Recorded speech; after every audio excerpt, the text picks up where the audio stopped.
Jane Rosenthal, Robert De Niro, thank you very much for being with me today. Oh, thank you. It's great to have a Tribeca Film Festival back in person after 2 strange years.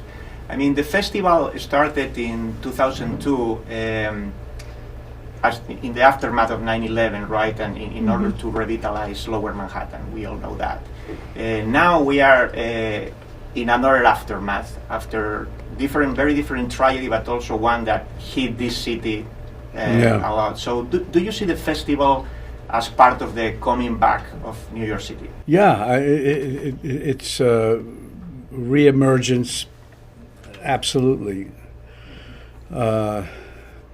Yeah, absolutely. We were the first festival last year to be back in person. We did most of our events last year were outdoors. This year we're able to return in theaters, although we're still doing a lot of things outdoors. But it's a real honor, privilege, but it's also, it's been a coincidence in timing in terms of where we are, that we're able to now, help New York get out and see some movies and be entertained, and anyway, it's nice. And I mean, 2020 was more of an online festival, right? And last Correct. year it was mixed. Correct. But I'm seeing the festival going more towards the community. It's like last year you held events in all boroughs, all 5 boroughs. How is the festival evolving, and what is different, what is new for this year? Well, we're still up in the Bronx and the Beacon and Lower Manhattan, and then we have a number of free events throughout the whole program of the festival. So that's different for us this year. And we also have Tribeca at Home that we introduced last year. And so if you're not in New York, you can watch many of the festival selections online for a limited period of time and see the talks afterwards. So that's special. The other thing that's been new to the festival the past couple of years is our audio work, the podcast. So there are new programs that you can listen to, and our gaming selection is new. That's a gaming competition. And I understand that this year is going to be music too, like concerts. Yes. Tell me a little bit about that. Well, we have a wonderful music lounge that's all new artists. That's at a venue called Baby's All Right, and we happen to have a lot of music at the festival this year. Little Baby, there's a documentary about Little Baby, and then he will be performing afterwards. There's also a doc about the Doc, who was one of the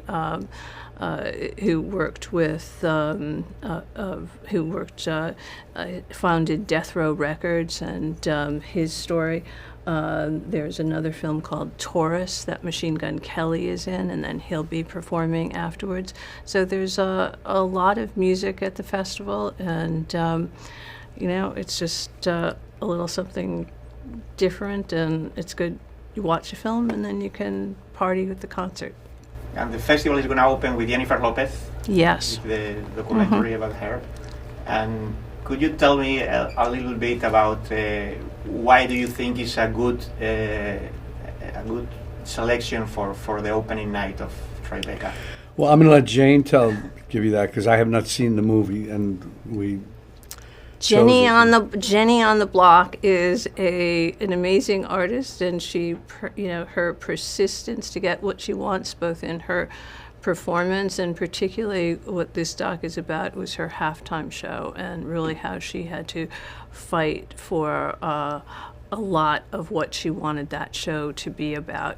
But it's the inside story of an artist, and I think people are always, you see Jennifer Lopez, you see De Niro, you see people, and you think, they get anything they want, any role they want, any song they want to sing, they can do it. There's always a nothing's easy, no matter where you are in the business, and I think that's certainly what Halftime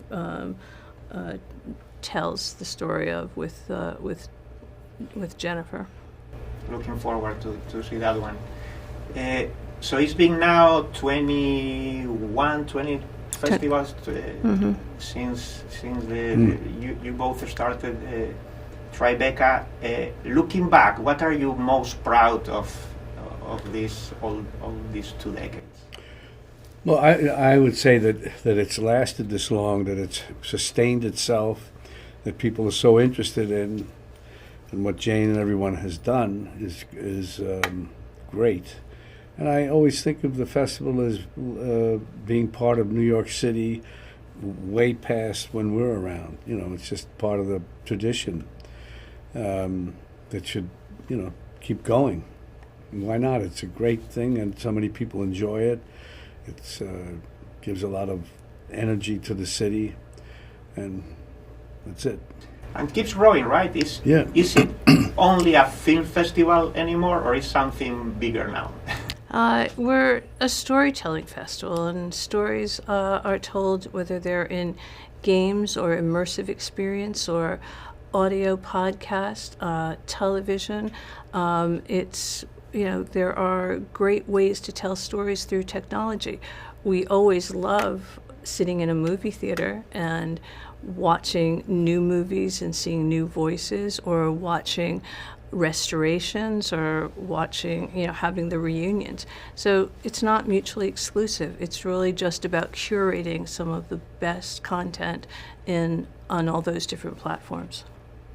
Thank you so much. Thank you both for your time. Where are you from? Originally from Spain. Oh, thank you. I've been living here for many years, but the accent, I cannot get rid of that. No, I was just curious what country. Yeah, great. Thank you. Thank you. Thank you so Thank much. you so much.